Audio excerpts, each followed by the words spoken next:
नमस्कार दोस्तों, मैं अतुल ऑनलाइन स्टूडेंट चैनल पर आप सभी का स्वागत करता हूं। आज हम बात करने वाले हैं नरेंद्र यानी स्वामी विवेकानंद के बचपन के बारे में। पिछली वीडियो में हमने स्वामी विवेकानंद जी के जन्म की चमत्कारिक घटना के बारे में जाना था।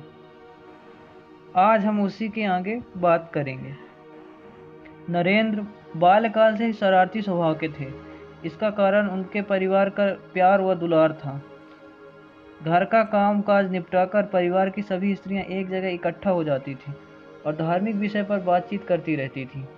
कभी रामायण का पाठ होता तो कभी महाभारत का। ऐसे समय में शरारती नरेंद्र अपनी शरारतों को छोड़कर चुपचाप वहां बैठ जाता था और धार्मिक बातों को बड़े ध्यान से सुनता। बाल्यकाल से ही नरेंद्र लोकाचारों को नहीं मानता था। वो तरह तरह के सवाल अपनी माँ से पूछता रहता था कि रसोई में जाकर भोजन अशुद्ध किस प्रकार हो जाता है, या पानी बाएं हाथ से क्यों पीना चाहिए।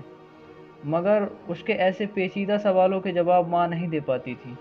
दिन प्रतिदिन इन लोकाचारों के प्रति उसकी उपेक्षा न सिर्फ बढ़ती जाती बल्कि वह अपनी मेहनत से इन्हें तोड़ने का प्रयत्न करने लगता। इनके पिता के पास सभी जातियों के लोग मुकदमों के सिलसिले में आते रहते थे।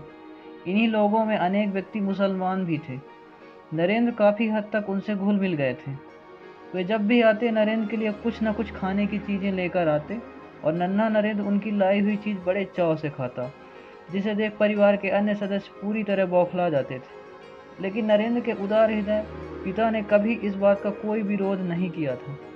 नरेंद्र को छुआछूत का मतलब समझ में नहीं आता था कि इस छुआछूत वाली बात को अगर कोई ना माने तो इसका कोई अनर्थ हो सकता है।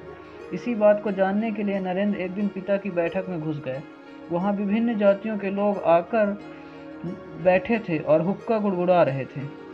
नरेंद्र उन्हें ऐसे ही देखते रहे कि इससे अनर्थ कैसे होता। जिस समय वो ऐसा कर रहे थे तभी नरेंद्र के पिता वहाँ आ गए। नरेंद्र के पिता के पूछने पर उन्होंने सारी बात उन्हें बताई। उनकी सारी बात सुनकर उनके पिता विश्वनाथ भी हंसते रह गए और पुत्र की जिज्ञासा और मनुष्य के प्रति समत्व दृष्टि पर विचार करते चले गए। बचपन में नरेंद्र जब अपनी माता को शिवजी की पूजा करते देखते तो वह भी उनकी भांति शिव की पूजा करना सीख गए। वे शिवजी की मूर्ति के सामने अपनी आंखें बंद करके बैठ जाते और ना जाने कितनी देर तक यूं ही ध्यान में डूबे रहते।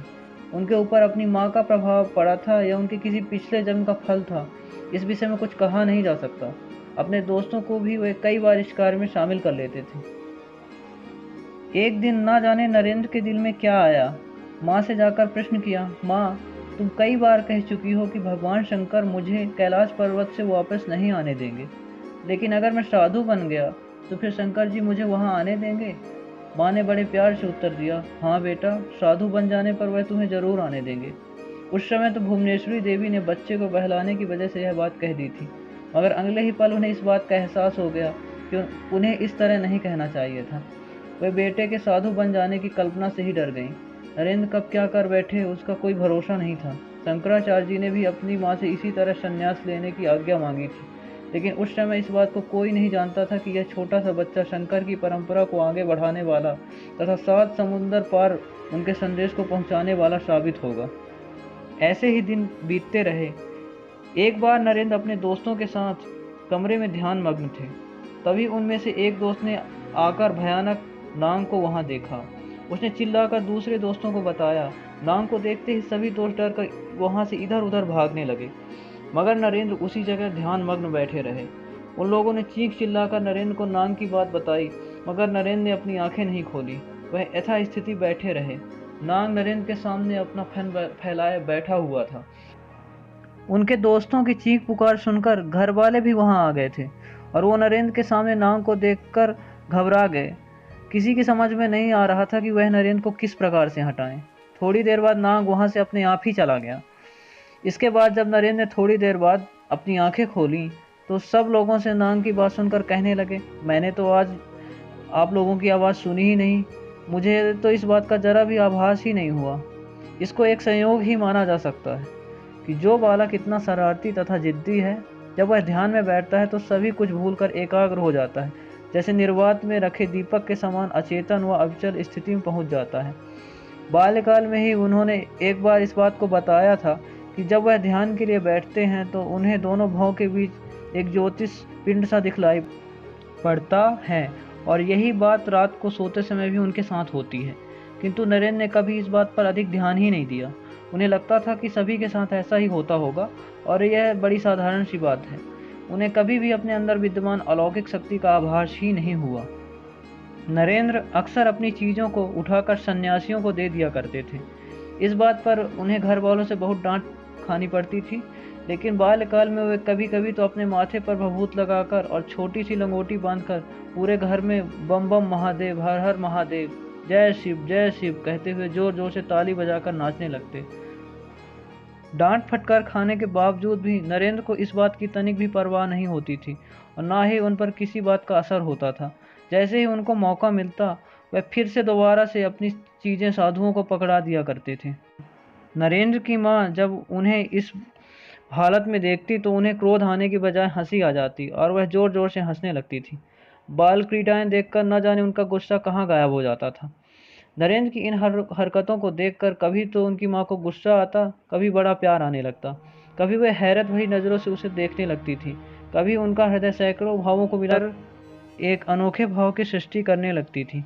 कभी कभी वह नरेंद्र के भविष्य के बारे में सोचती थी, फिर अपने आप ही कहने लगती, मैं क्यों चिंता करूं, भगवान की जैसी इच्छा होगी वो ऐसा ही होगा, और मैं होती भी कौन हूँ चिंता करने वाली।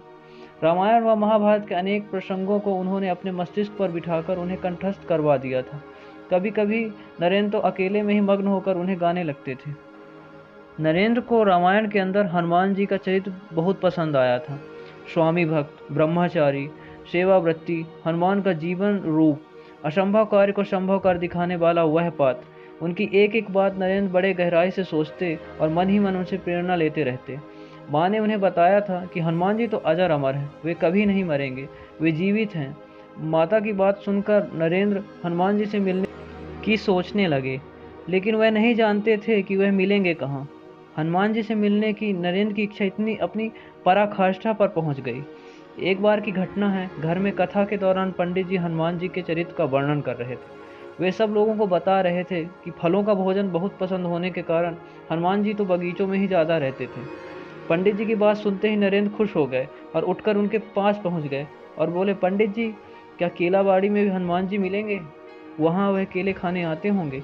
पंडित जी ने बालक समझकर उनसे यूं ही कह दिया, हाँ हाँ, क्यों नहीं, जरूर मिलेंगे। बालक नरेंद्र की इस बात पर किसी का ध्यान नहीं गया। बालक नरेंद्र तुरंत वहाँ से उठकर सीधे केलाबाड़ी की ओर चल दिए। वहाँ जाकर वह हनुमान जी की तलाश करने लगे। उन्होंने बहुत ढूंढा मगर वहाँ कोई नहीं मिला। थक हार कर वे एक जगह बैठ गए और मन ही मन सोचने लगे कि हनुमान जी कहीं गए हुए हैं, अभी थोड़ी देर बाद लौट आएंगे। मगर हनुमान जी नहीं आए। शाम होने लगी, अंधकार बढ़ता ही जा रहा था। नरेंद्र निराश होकर मुंह लटकाए घर आ गए। घर पर आकर उन्होंने अपनी माँ से पूरी घटना के बारे में बताया।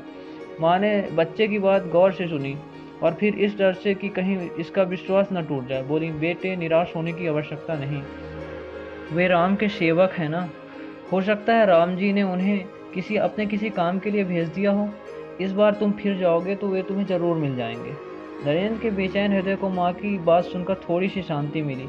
उसके बाद ना जाने में फिर वे दोबारा उस जगह गए या नहीं, इस विषय में कुछ कहा नहीं जा सकता, लेकिन इस बात में कोई शक नहीं कि उनके मन पर हनुमान जी के चरित्र का इतना गहरा प्रभाव पड़ा था कि आगे चलकर वह और भी ज़्यादा मजबूत हो गया। अपने मित्रों को नरेंद्र हनुमान की भांति निष्काम सेवा व्रत ग्रहण करने की सलाह देते थे। जब नरेंद्र 6 साल के हुए तो उनकी माँ को उनकी शिक्षा की चिंता सताने लगी। शीघ्र ही नरेंद्र के लिए घर पर ही शिक्षा का उचित प्रबंध कर दिया गया। शुरू में तो नरेंद्र के अध्यापक को थोड़ी दिक्कत का सामना करना पड़ा, क्योंकि शरारती नरेंद्र कब अपनी शरारतों से बाज आने वाले थे। फिर गुरुजी ने काफ़ी सोच विचार कर एक उपाय निकाला। उन्होंने नरेंद्र को डांटने के स्थान पर प्रेम पूर्वक पढ़ाना आरंभ कर दिया। इस बात का अच्छा परिणाम रहा। उनकी प्राथमिक शिक्षा घर पर ही संपन्न हुई। इसके पश्चात मेट्रोपॉलिटन इंस्टीट्यूट में शिक्षा होने लगी। यहाँ की बाल मंडली को देखकर नरेंद्र की खुशी का ठिकाना ना रहा। नए नए दोस्त, नए नए खेल, ये नए नए साथी घर पर ही आ जाते थे और खूब धमा चौकड़ी मस्ती। नरेंद्र भी बाल टोली के नेता बन गए थे। शुरू में तो नरेंद्र को यह सब सुखद लगा, परंतु जैसे ही पाठशाला का अनुशासन बढ़ता गया, नरेंद्र का मन वहाँ से उचटने लगा। उन्हें ना तो एक आसन पर देर तक बैठने की आदत थी और ना ही वह एक स्थान पर देर तक ठहर पाते थे, और वहाँ कक्षा में देर तक बैठना पड़ता था। उन्हें 6 घंटे पाठशाला में काटने पड़ते थे। नरेंद्र को यह सब कुछ जंजाल सा लगने लगा। वे जरा सी देर बैठकर खड़े हो जाते थे, कभी बाहर चले जाते थे, कभी कभी तो क्रोध पर आ जाने पर किताबों को ही फाड़ डालते थे। इस शरारती बच्चे को देखकर शिक्षक झल्ला जाते। बाद में वहाँ के अध्यापकों ने कठोर अनुशासन के स्थान पर प्रेमपूर्ण व्यवहार का प्रयोग करना शुरू कर दिया। इससे बहुत लाभ हुआ। तो दोस्तों, आज हमने स्वामी विवेकानंद यानी बालक नरेंद्र के बचपन के बारे में कुछ बातें की। अगले वीडियो में हम स्वामी विवेकानंद जी के बचपन के बारे में कुछ और बातों पर चर्चा करेंगे। दोस्तों, अगर आप भी स्वामी विवेकानंद से प्रेरित हैं और वीडियो में मिली कोई भी जानकारी आपको पसंद आई हो तो प्लीज़ वीडियो को लाइक, कमेंट और शेयर करना ना भूलें।